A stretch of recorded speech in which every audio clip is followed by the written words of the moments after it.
చేయబెట్టుకొని ప్రమాణం చేయాలి ఆత్మసాక్షిగా. తెలుగుదేశం పార్టీ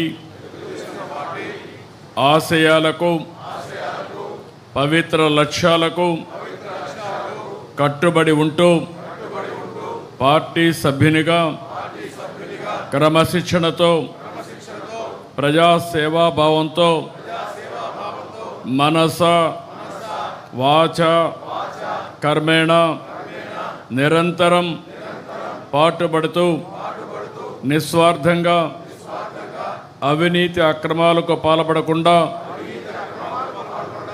దీక్షా దక్షతలతో అంకిత భావంతో తెలుగుదేశం ప్రతిష్టను ప్రతిపత్తిని పరిరక్షించేందుకు ఎల్లప్పుడూ కృషి చేస్తూ పార్టీ మరియు ప్రజలు నాపై ఉంచిన విశ్వాసాన్ని వమ్ము చేయకుండా నిత్య చైతన్యంతో పార్టీకి ఉజ్వల భవిష్యత్తు కల్పించేందుకై నా వంతు కర్తవ్యాన్ని విధులను బాధ్యతాయుతంగా నిర్వహించగలనని ప్రమాణం చేస్తున్నాను.